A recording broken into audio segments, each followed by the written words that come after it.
TT 10萬個點解 YouTube.com/TTTime。 大家想我下期解釋啲咩嘢？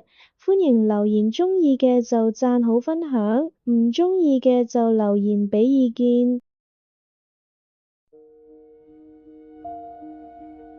1990年4月的一個深夜，香港尖沙咀的霓虹燈依然閃爍，繁華掩蓋了潛藏的黑暗。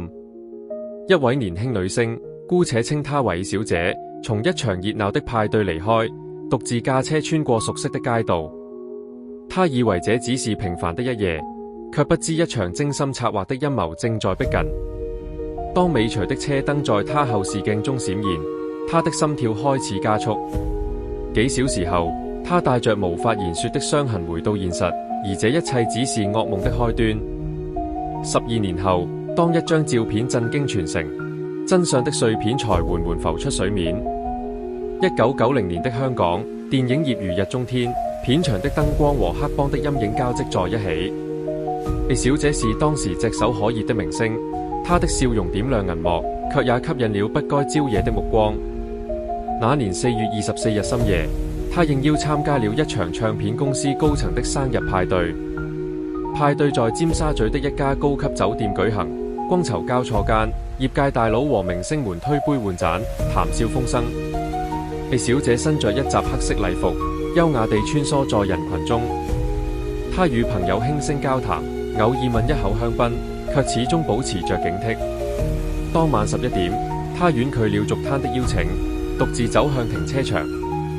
她的車是一輛白色轎車，停在酒店後巷的陰影中。當她發動引擎，車燈照亮前方的窄巷時，一切似乎都很正常。然而，當她駛出幾條街後，一輛黑色客貨車出現在後視鏡中。起初，她以為只是巧合，但當她加速，客貨車也跟着提速時，一股寒意爬上她的脊背。她猛踩油門，試圖甩開對方，但那輛車如同幽靈，始終緊咬不放。李小姐的車在深夜的街道上飛馳，她的手緊握方向盤，指節泛白。她試圖駛向朋友畢先生的家，那是她當晚的目的地。畢先生是她的戀人，一位溫文爾雅的演員，總能給她安全感。然而，當她駛入一個熟悉的停車場時，噩夢降臨了。為了躲避尾隨，她猛撞停車場的鐵門，試圖衝進安全地帶。但她還沒來得及下車，客貨車已經停在她身旁。4個蒙面男子迅速下車，動作熟練得像軍隊。他們打開她的車門，將她拖出，塞進客貨車的後座。李小姐試圖尖叫，但一隻手捂住了她的嘴，另一隻手拿着刀抵住她的喉嚨。別動，否則你會後悔。一個低沉的聲音在她耳邊響起。車內一片黑暗，只有車輪與路面的摩擦聲。李小姐的心跳如鼓，她試圖記住細節，車內的氣味、綁匪的口音，甚至是車外偶爾傳來的聲音。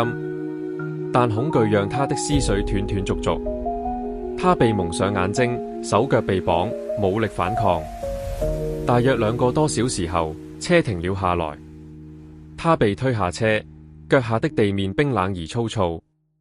蒙眼布被粗暴地扯下，她發現自己站在一條荒涼的公路邊，四周只有無盡的黑暗。綁匪丟下她，客貨車迅速消失在夜色中。李小姐顫抖着撥通了報警電話，聲音幾乎破碎。我被綁架了。警方迅速展開調查，但李小姐的陳述卻顯得模糊。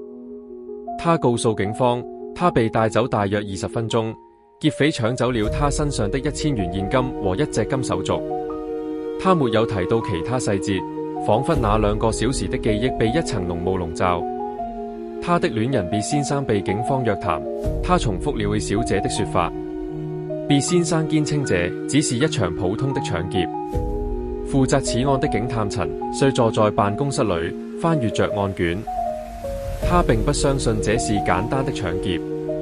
李小姐的身份太特殊，她是娛樂圈的焦點，這樣的案件很可能是針對性的報復。他注意到小姐在陳述時眼神閃躲，雙手不自覺地搞在一起，這些細節讓他感到不安。陳遂決定從李小姐的社交圈入手。他調查了當晚派對的賓客名單，發現其中不乏與黑幫有關的人物。香港的電影業在80年代末被黑幫滲透嚴重，許多片商和製片人都有不乾淨的背景。陳瑞懷疑這場綁架可能與某個被拒絕的交易有關。然而調查很快陷入僵局。A 小姐拒絕提供更多細節，B 先生也保持沉默。警方在停車場找到了一些輪胎痕跡，但無法追蹤到具體車輛。案件被暫時歸為搶劫，陳瑞卻在心裏留下一個問號：A 小姐究竟在隱瞞什麼？時間快進到2002年10月30日，香港的報攤被一份雜誌搞得天翻地覆。八卦週刊的封面刊登了一張模糊的裸照，雖然面部被處理，但熟悉嘅小姐的人一眼就能認出那是她。這張照片引發了軒然大波，公眾憤怒地指責八卦週刊侵犯隱私，娛樂圈的同行也站出來聲援李小姐。李小姐發表聲明，承認照片來自12年前的綁架事件。她說自己當年被脅迫拍下這些照片，但選擇沉默是為了保護自己和家人。她的聲明讓案件重回公眾視野，也讓陳瑞重新翻開了當年的卷宗。真正的幕後黑手並未浮出水面，他開始調查照片的來源，試圖找到當年的綁匪。線索指向了一位名叫施先生的電影公司老闆，一個在圈內以狠辣聞名的人物。2008年，A 小姐終於在一次媒體的採訪中鬆口。她回憶說，當年因為拒絕了施先生的一部電影邀約，觸怒了對方。幾天後，綁架事件發生。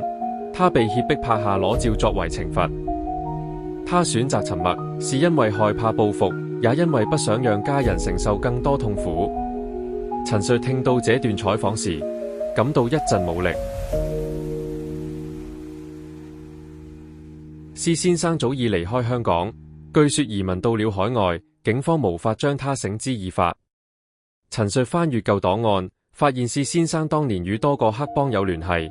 他的公司曾因洗錢被調查，但最終不了了之。陳瑞開始拼湊案件的真相。A 小姐的綁架是一場精心策劃的報復，目的是羞辱她並警告其他不聽話的明星。裸照被保存了12年，直到有人將其賣給八卦週刊，才讓這段往事重見天日。陳瑞懷疑當年的綁匪並非普通歹徒，而是受僱於施先生的職業罪犯。他找到了一位當年的線人，一個曾在施先生公司工作過的長務。這位線人透露，施先生曾吹噓自己教訓了一個不聽話的女星，但從未提及細節。線人還提到，施先生的手下有一支專門處理麻煩事的隊伍，這些人行事低調，從不留下證據。陳瑞試圖重新立案，但時過境遷，證據早已湮沒。A 小姐的裸照事件雖然引發了公眾的同情，但也讓她承受了巨大的心理壓力。她選擇用工作麻痹自己，繼續在銀幕上展現笑容，但那段記憶如影隨形。案件最終不了了之，成為香港娛樂圈的一個公開秘密。陳瑞在退休前寫下了一份筆記，記錄了他對案件的推測。這是一場權力遊戲，A 小姐只是棋盤上的一顆棋子。真正的贏家是那些藏在幕後的影子，他們操縱着一切，卻從未暴露。多年後，A 小姐成為了娛樂圈的傳奇。她用自己的堅強和才華，證明了傷痕無法定義一個人。她偶爾會在採訪中提到那段往事，但語氣中多了一份釋然。我學會了原諒，她說，不是為了別人，而是為了自己。香港的霓虹燈依然閃爍，電影業的輝煌與陰暗並存。陳瑞偶爾會路過尖沙咀的那條街道，想起那個深夜的呼救聲。他知道有些真相永遠不會浮出水面，但李小姐的故事提醒着他，正義或許遲到，卻從未缺席。